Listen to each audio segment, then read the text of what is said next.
आप देख रहे हैं इंडिया न्यूज हरियाणा और मैं हूं आपके साथ आयुष चतुरांश। चलिए अब शुरुआत करते हैं फटाफट 100 की।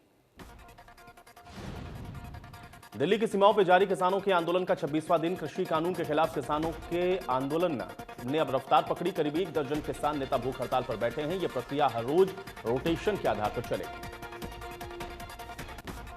किसानों के प्रदर्शन के कारण ट्रैफिक रूट में बदलाव किया गया है। दिल्ली से नोएडा आने वाले चिल्ला बॉर्डर का एक हिस्सा खोल दिया गया है। हालांकि नोएडा से दिल्ली जाने वाला हिस्सा बंद है।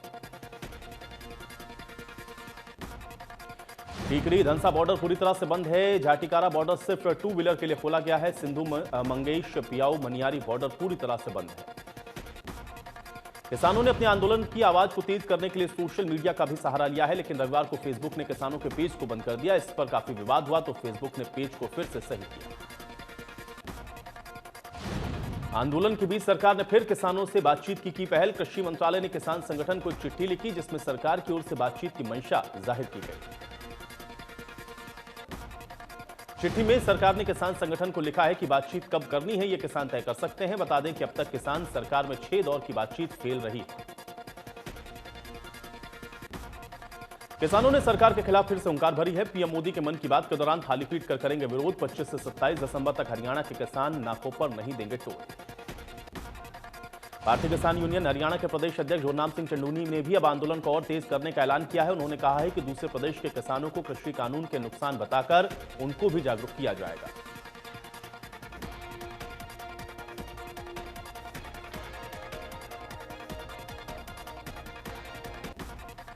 कांग्रेस नेता नवजोत सिंह सिद्धू ने ट्वीट करके सरकार पर हमला बोला है। सिद्धू ने एक वीडियो ट्वीट किया है जिसमें वो कुछ लोगों से चर्चा कर रहे हैं। कांग्रेस नेता नवजोत सिंह सिद्धू ने लिखा है, नए कानून में कुछ भी किसानों के हक वाला नहीं है। यह कानून सिर्फ कारोबारियों के फायदे वाला है। गाजीपुर बॉर्डर पर किसानों का प्रदर्शन जारी है। गाजियाबाद के एसपी सिटी एडीएम किसानों से मिलने पहुंचे, उनसे बातचीत की। किसानों का कहना है कि उनके समर्थकों के ट्रैक्टर को रोका जा रहा है। प्रशासन ने भरोसा दिलाया है कि व्हीकल ब्लॉक करने के मुद्दे को निपटाया जाएगा। इसके अलावा सफाई, मोबाइल चार्जिंग समेत अन्य मुद्दों पर प्रशासन सहायता करेगा। पलवल पहुंचे राज्य मंत्री कृष्णपाल गुर्जर ने कहा कि किसान आंदोलन में राजनीतिक लोग घुस गए हैं। उन्होंने कहा कि किसान तो अपनी खेती में लगे हुए हैं। कृष्णपाल गुर्जर ने कहा कि विपक्षी दलों के राज में किसानों पर लाठियां और गोलियां चलती हमने देखी हैं। किसान आंदोलन के दौरान ऐसे ही कुछ लोग राजनीतिक लाभ के लिए किसी के बहकावे में आकर धरने पर आकर बैठ गए। गुर्जर ने कहा कि मोदी सरकार किसानों के साथ टकराव नहीं चाहती बल्कि मुद्दों का हल चाहती है, लेकिन किसान के द्वारा हर बार नया मुद्दा खड़ा कर दिया जाता है जबकि किसान की हर मांग को सरकार मान रही है। उन्होंने कहा कि जहां सर्जिल इमाम, उमर खालिद, भिंडेरवाला के पोस्टर लगाए जाते हैं, देश विरोधी दंगा फैलाने वालों को रिहा करने की मांग होती है। गुर्जर ने कहा कि देश के लोग अब ये समझ चुके हैं कि असली किसान अपने खेतों पर अपने कामों में लगा। कृषि कानून को रद्द कराने के लिए पिछले 25 दिनों से झज्जर दिल्ली की सीमा पर टीकरी बॉर्डर पर हजारों की तादाद में डटे पंजाब और हरियाणा के किसानों ने यह फैसला लिया है कि हर रोज पंजाब के 11 और हरियाणा के 5 किसान भूख हड़ताल पर बैठेंगे। गोवाना से किसानों का जत्था सिंधु बॉर्डर की तरफ रवाना हुआ जिसमें किसान खाने पीने के राशन के साथ साथ आग जलाने के लिए लकड़ियां और उपले अपने साथ लेकर के गए। किसानों की मांग है कि उनके किसान नेताओं से सरकार बातचीत करके समाधान निकाले, नहीं तो यह आंदोलन और तेज होगा। किसानों ने बताया है कि 3 कृषि कानून के विरोध में देश का किसान धरना कर रहा है। किसानों के साथ देश की 11 बड़ी ट्रेड यूनियन भी उनके साथ। संयुक्त किसान मोर्चा के आह्वान पर बाड्रा के लाड बस स्टैंड पर सैकड़ों किसानों ने कृषि कानून के विरोध में धरना प्रदर्शन किया है। किसानों ने कहा है कि तीनों कृषि कानून केंद्र सरकार वापस ले और एमएसपी की गारंटी ले, नहीं तो आंदोलन जारी रहेगा। फतेहाबाद में आम आदमी पार्टी के नेताओं ने प्रेस कॉन्फ्रेंस करके कहा कि राष्ट्रीय आजीविका मिशन के प्रबंधक पर लाखों रुपए के घपले और भ्रष्टाचार करने के गंभीर आरोप लगाए। उन्होंने कहा कोरोना महामारी के दौरान गांव में स्वयं सहायता समूह की महिलाओं से लाखों मास्क बनवाए गए, लेकिन आज तक उनको पैसा नहीं दिया गया। उन्होंने बताया कि मास्क 4 रुपए के हिसाब से 6 लाख बनवाए गए, जिसकी 24 लाख की राशि महिलाओं को अब तक नहीं दी गई। जिला स्तरीय गीता जयंती महोत्सव का शुभारंभ हुआ। सनातन धर्म मंदिर में एसडीएम जयवीर यादव ने हवन यज्ञ करवाकर कार्यक्रम की शुरुआत। इस मौके पर विभिन्न विभाग के अधिकारी मौजूद रहे। सभी ने हवन यज्ञ में आहुति डाली। 21 से 25 दिसंबर तक जिला स्तरीय गीता जयंती महोत्सव के तहत अलग अलग कार्यक्रम होंगे। स्कूल में गीता पर आधारित ऑनलाइन प्रतियोगिताएं भी करवाई जाएंगी। गौरतलब है कि पिछले साल चौधरी देवीलाल विश्वविद्यालय के मल्टीपर्पज हॉल में जिला स्तरीय कार्यक्रम का आयोजन किया गया था। इस बार कोरोना को देखते हुए ऑनलाइन प्रतियोगिताओं का आयोजन का निर्णय लिया गया है और कोई बड़ा समारोह आयोजित नहीं किया गया। भिवानी में निजी बस चालक और रोडवेज बस चालक के बीच सवारी बिठाने पर हुई मारपीट को लेकर के भिवानी में हरियाणा रोडवेज कर्मचारियों के द्वारा सामान्य बस अड्डे पर इकट्ठे होकर प्रशासन के खिलाफ नारेबाजी की गई। प्रदर्शन कर रहे कर्मचारियों का कहना है कि रोडवेज चालक और परिचालक के साथ हुई मारपीट के मामले को लेकर प्रशासन ने अभी तक कोई भी कार्रवाई नहीं की है। इसको लेकर के उन्होंने प्रदर्शन करके प्रशासन को जगाने का काम किया। उन्होंने कहा है कि उनकी प्रशासन से यह मांग है कि जल्द से जल्द दोषियों को गिरफ्तार करें, उनके खिलाफ कार्रवाई करें। उन्होंने कहा कि अगर फिर भी प्रशासन नहीं जागता है तो रोडवेज का चक्का जाम करें।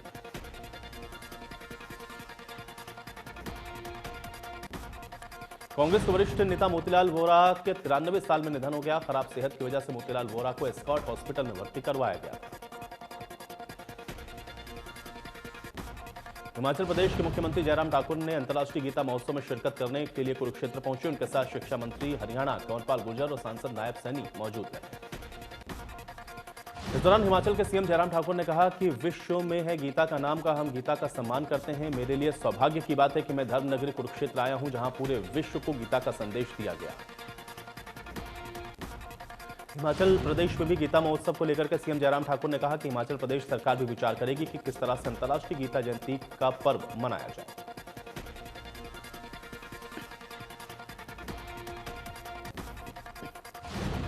दौदा 10 में भर्ती हुई ड्राइंग टीचरों ने अपनी नौकरी को लेकर के हरियाणा वेयर हाउस के चेयरमैन और प्रतला से विधायक नैनपाल रावत से गुहार लगाई। ज्ञापन भी सौंपा। प्रतला विधायक रावत ने कहा वो उनकी बात को मुख्यमंत्री तक पहुंचाए।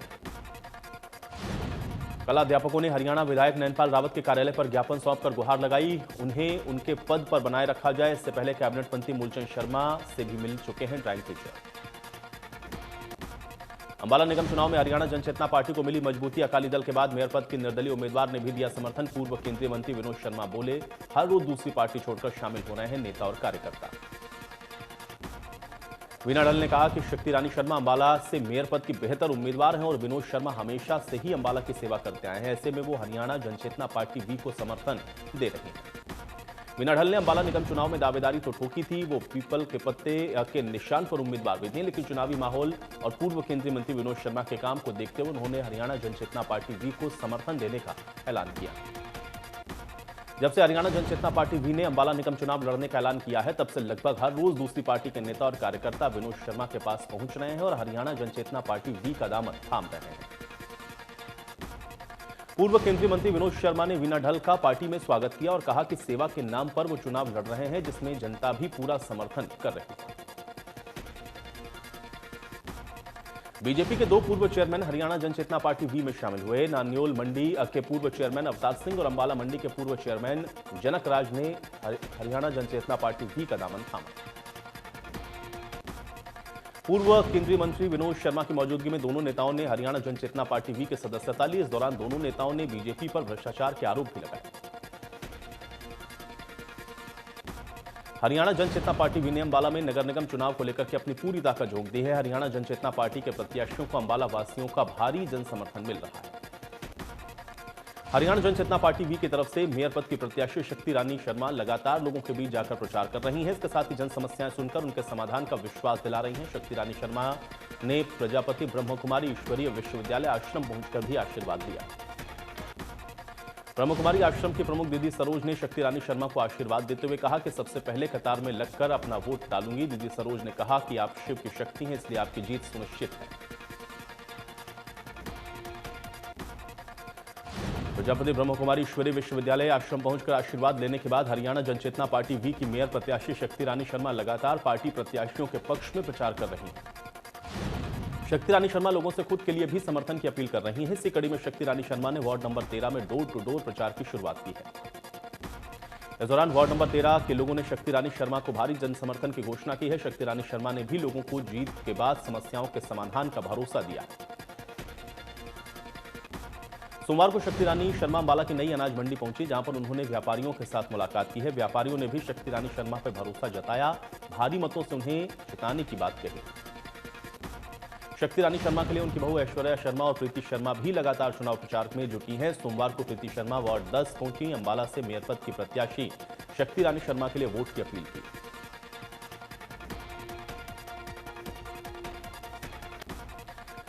वार्ड नंबर 10 में स्थानीय लोगों ने प्रीति शर्मा का स्वागत किया। इस दौरान प्रीति शर्मा ने लोगों से वादा किया कि निगम चुनाव जीतने के 10 दिन के अंदर उनकी समस्या का समाधान शक्ति रानी शर्मा की तरफ से करवा दिया जाएगा। हरियाणा जनचेतना पार्टी वी की मेयर पद की प्रत्याशी शक्ति रानी शर्मा के लिए उनकी बहू ऐश्वर्या शर्मा भी लगातार चुनाव प्रचार करती हुई नजर आईं। ऐश्वर्या शर्मा सोमवार को अंबाला के वार्ड 4 में पहुंची, जहां उन्होंने शक्ति रानी शर्मा के लिए वोट की अपील की। महिला कार्यकर्ताओं के साथ ऐश्वर्या शर्मा वार्ड 4 में चुनाव प्रचार कर रही थीं। वो एक व्यक्ति के पास पहुंचकर समर्थन की अपील करती हुई नजर आईं। ऐश्वर्या शर्मा ने दुकानदारों से भी मुलाकात की और अंबाला के विकास के नाम पर वोट देने की अपील की।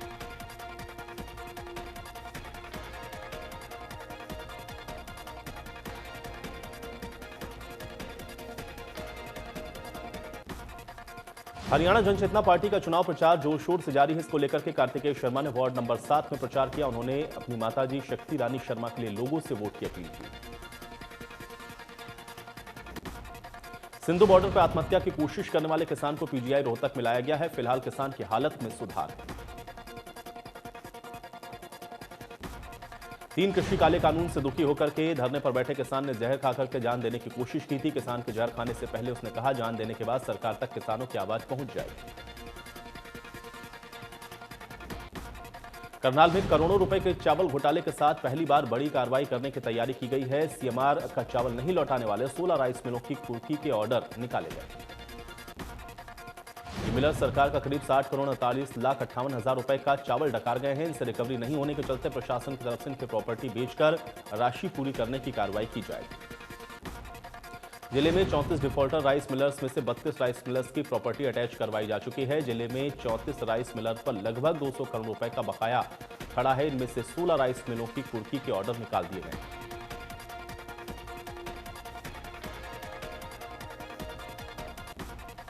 सरकार की तरफ से जो धान खरीदा जाता है उनको चिन्हित राइस मिलों को चावल उपलब्ध करवाने के लिए अलॉट किया जाता है। धान अलॉट का 67% चावल देना होता है, यानी कि 100 किलोग्राम धान लेने पर 67 किलोग्राम चावल देना होता है। ये चावल नहीं देते हैं तो उनको डिफॉल्टर घोषित किया जाता है। भवानीगढ़ में ऑल हरियाणा दिव्यांग संघर्ष समिति के आह्वान पर शहर में रोष प्रदर्शन किया गया है। शहीद गुलाब सिंह पार्क के सामने दिव्यांगों ने हिसार लोकसभा सांसद ब्रजेश सिंह के खिलाफ नारेबाजी की। जज्जर की पीएनडीटी टीम ने डॉक्टर अचल त्रिपाठी के नेतृत्व में दिल्ली में लिंग जांच करने वाले एक गिरोह के 3 सदस्यों को काबू किया। नशे के खिलाफ चलाए जा रहे विशेष अभियान के तहत सीआईए टोहाना ने क्षेत्र के गांव भीमेवाला से एक व्यक्ति को गिरफ्तार करके 250 ग्राम अफीम बरामद करने में सफलता हासिल की है। डीएसपी बीरम सिंह ने बताया कि एक व्यक्ति संदिग्ध दिखाई दिया जो कि पुलिस को देख करके चलने लगा। इसको शक के आधार पर काबू किया गया। टीम ने तलाशी ली तो 250 ग्राम अफीम बरामद हुई, जिसको मौके पर ही गिरफ्तार कर लिया गया। सोना में जमीन विवाद में 2 पक्षों में गोली चल गई। गांव नुनेरा के पूर्व सरपंच को गोली लगी। विवाद में 7 लोग घायल। गुड़गांव में सनकी कार चालक ने अस्पताल में तोड़फोड़ की। गनीमत यह रही कि इस हमले में किसी को चोट नहीं आई। पुलिस ने आरोपी के खिलाफ केस दर्ज किया। ये मामला 2 पक्षों के झगड़े का है। इसमें एक पक्ष के कुछ लोग घायल हो गए हैं। घायलों को इलाज के लिए अस्पताल ले जाया गया, जहां दूसरे पक्ष के एक व्यक्ति ने 2 लोगों पर गाड़ी चढ़ाने की कोशिश की। जब दोनों युवक अस्पताल के अंदर भागने लगे तो गाड़ी चालक ने अस्पताल पर ही गाड़ी से हमला बोल दिया है। गाड़ियों में तोड़फोड़ की यह घटना सीसीटीवी कैमरे में कैद हो गई। करनाल में कर्ण झील के मौजूदा मास्टर प्लान को लेकर स्मार्ट सिटी की टीम ने लैंडस्केपर पूर्णिमा की ओर से एक प्रेजेंटेशन दी गई, जिसको देखकर दोनों अधिकारियों के बीच काफी देर तक मंथन हुआ। प्रेजेंटेशन में दिखाया गया कि कर्ण लेक के 1.26 किलोमीटर पेरीफेरी को डेवलप किया जाए। हाईवे पर स्थित झिलमिल ढाबे से लेकर लेक तक जाने वाले रास्ते को पर्यटकों और आगंतुकों के आने योग्य बनाकर इसको अच्छे से तैयार करेंगे। कर्ण लेक के पेरीफेरी में साइनेज, पाथवे, लाइटिंग और साइकिलिंग ट्रैक बनाया जाएगा। झील में साल भर पानी मौजूद रहे, इसके लिए 2 नलकूप लगेंगे। फूड कोर्ट और कैफे भी बनाए जाएंगे। मौजूदा रेस्टोरेंट के साथ कनेक्टिविटी रखी जाएगी। झील के अंदर मौजूद एक आइलैंड यानी कि टापू को डेवलप करके वहां पर स्कल्पचर वॉक बनाए जाएंगे, जिसमें महाभारत जैसी थीम पर मूर्तियां लगाई जाएंगी। झील के अंदर ही संगीतमय फव्वारा लगेगा। किनारे पर व्यू डेक बनाए जाएंगे। नए स्वरूप से पर्यटक तो आकर्षित होंगे। इसके साथ साथ स्थानीय और बाहरी दस्तकार यहां पर आकर अपना सामान बेच सकेंगे, जिससे उन्हें रोजगार के अवसर मिलेंगे। विभाग के लिए आय का स्रोत भी बढ़ेगा। कोरोना के कम होते मामले के बीच केंद्रीय स्वास्थ्य मंत्री डॉक्टर हर्षवर्धन ने कहा है कि अगले साल यानी कि जनवरी के किसी भी हफ्ते में भारत को कोरोना की पहली वैक्सीन दी जाएगी। स्वास्थ्य मंत्री डॉक्टर हर्षवर्धन ने रविवार को कहा कि सरकार वैक्सीन की गुणवत्ता, सुरक्षा और उसके सटीक होने में किसी तरह का समझौता नहीं करना चाहती है। डॉक्टर हर्षवर्धन ने कहा कि वैक्सीन की क्वालिटी से हम किसी तरह का समझौता नहीं करेंगे। स्वास्थ्य मंत्रालय ने कहा कि देश में इस वक्त कोरोना के 6 वैक्सीन का क्लिनिकल ट्रायल चल रहा है और ये वैक्सीन विकास के अलग अलग स्तर पर हैं। उन्होंने कहा हो सकता है कि जनवरी के किसी भी सप्ताह में हम भारत के लोगों को कोरोना का पहला वैक्सीन देने की स्थिति में हों। स्वास्थ्य मंत्री हर्षवर्धन ने यह भी कहा कि संभावना है कि कोरोना का खतरनाक दौर खत्म हो गया, लेकिन अभी भी सावधानी की कड़ी जरूरत है। हमें कोविड व्यवहार का पालन अभी भी करने की जरूरत है। हम अभी ज्यादा रिलैक्स नहीं हो सकते। स्वास्थ्य मंत्री ने कहा कि जनवरी से कोरोना वैक्सीनेशन संभव है। किसी भी हफ्ते से टीकाकरण होगा। सरकार ने 5 कैटेगरी बनाई है। पहले नंबर पर स्वास्थ्यकर्मी, दूसरे नंबर पर बुजुर्ग। तो ब्रिटेन के बाद अब इटली में भी कोरोना वायरस के नए स्ट्रेन का पता चला। इटली के स्वास्थ्य मंत्रालय के मुताबिक ब्रिटेन से आए एक मरीज में कोरोना के नए स्ट्रेन मिले। ब्रिटेन में कोरोना वायरस का नया स्ट्रेन सामने आया है जो काफी खतरनाक है। इसके बाद यूरोप के कई देशों ने यूके जाने वाली फ्लाइट्स पर रोक लगा दी। ब्रिटेन से आने वाली उड़ानों पर 31 दिसंबर तक रोक लग गई है। कोरोना के नए स्ट्रेन के खतरे को देखते हुए सरकार ने फैसला लिया है। स्वास्थ्य मंत्री बोले हैं, डरने की जरूरत नहीं है, सरकार अलर्ट पर है। दुनिया में कोरोना के 7,71,67,000 से ज्यादा संक्रमित केस हैं। 2,13,81,556 कोरोना के मरीजों का इलाज चल रहा है। 16,99,998 मरीजों की मौत हुई है। अमेरिका में 1,82,67,579 कोरोना के संक्रमित केस हैं। 73,20,628 कोरोना के मरीजों का इलाज जारी है। 3,24,000 से ज्यादा मरीजों की मौत हो चुकी है।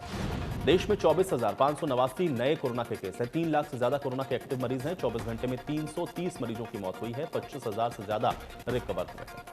महाराष्ट्र में 3,811 नए कोरोना के केस हैं। 18,96,518 कुल कोरोना के संक्रमित केस हैं। 62,743 एक्टिव कोरोना के केस। 24 घंटे में 98 मरीजों की मौत हुई है।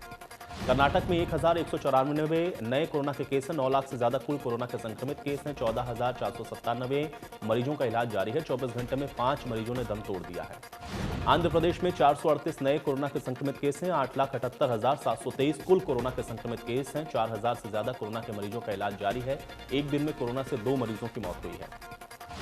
राजधानी दिल्ली में भी 1,000 से ज्यादा नए कोरोना के केस मिले हैं। 6,17,000 से ज्यादा कुल कोरोना के संक्रमित केस हैं। 10,000 से ज्यादा कोरोना के मरीजों का इलाज चल रहा है। एक दिन में 26 कोरोना के मरीजों की मौत हुई है। यूपी में 1,230 नए केस हैं। 5,74,631 कुल कोरोना के संक्रमित केस हैं। 17,245 कोरोना के मरीजों का इलाज जारी है।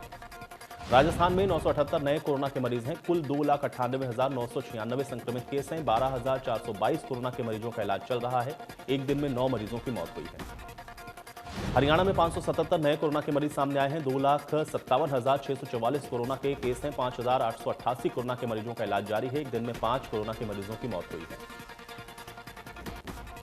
पहाड़ों पर हुई बर्फबारी के कारण मैदानी इलाकों में ठंड बढ़ गई है। जम्मू कश्मीर, हिमाचल प्रदेश में अधिकतम स्थानों पर तापमान 0 से नीचे है। दिल्ली में इस वक्त मौसम का सबसे कम तापमान दर्ज किया गया है। मौसम विभाग के मुताबिक बर्फ से ढके पश्चिम हिमालयी क्षेत्र से चलने वाली बर्फीली हवाओं के कारण शहर में ठंड का प्रकोप बरकरार है। मौसम विभाग के अनुसार अगले 5 से 6 दिन तक न्यूनतम तापमान करीब 5 डिग्री सेल्सियस बने रहने का अनुमान है। लाहौल स्पीति का प्रशासनिक केंद्र केलांग राज्य में सबसे ठंडा स्थान बना हुआ है, जहां पे तापमान 0 से 11 डिग्री सेल्सियस कम दर्ज किया गया है। लाहौल स्पीति में सर्दी की वजह से घाटी के कई इलाकों में पानी की लाइन, चंद्रभागा नदी समेत कई जलाशयों में पानी जम गया है।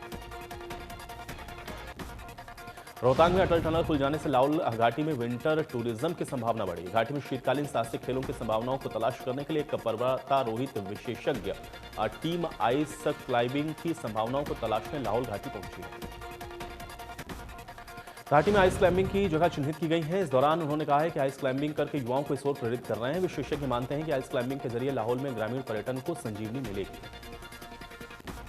घाटी में भौगोलिक पृष्ठभूमि आइस क्लाइंबिंग के साथ ice hockey, skiing, sledging, winter camping के लिए माकूल है। इससे युवाओं को रोजगार के अवसर उपलब्ध होंगे। पर्वतारोहित भरत भूषण, जो कि पिछले 10 सालों से इस क्षेत्र में काम कर रहे हैं। पूर्वी लद्दाख में चीनी सैनिकों ने भारतीय सीमा में घुसपैठ की है। सिविल ड्रेस में 2 गाड़ियों में भरकर आए चीनी सैनिक न्योमा के चांगथांग गांव में घुस गए। हालांकि उन्हें स्थानीय लोगों ने खदेड़ दिया। पश्चिम बंगाल में विधानसभा चुनाव को लेकर के सरगर्मियां तेज हो गई हैं। तृणमूल कांग्रेस के अध्यक्ष और मुख्यमंत्री ममता बनर्जी के राजनीतिक सलाहकार प्रशांत किशोर ने ट्वीट करके कहा है कि अगर बीजेपी दहाई का आंकड़ा भी पार करती है तो मैं ट्विटर छोड़ दूंगा। प्रशांत किशोर ने सोमवार को ट्वीट करके कहा कि मीडिया का एक वर्ग बीजेपी के समर्थन में माहौल बनाने की कोशिश कर रहा है। इससे साफ है कि बीजेपी दहाई के आंकड़े के लिए संघर्ष कर रही है। अगर बंगाल में बेहतर प्रदर्शन करती है तो मैं ट्विटर छोड़ दूंगा। प्रशांत किशोर के ट्वीट पर बीजेपी के राष्ट्रीय महासचिव पश्चिम बंगाल प्रभारी कैलाश विजयवर्गीय ने ट्वीट करके कहा, भाजपा के बंगाल में जो सुनामी चल रही है, सरकार बनने के बाद इस देश को एक चुनाव रणनीतिकार होना पड़ेगा।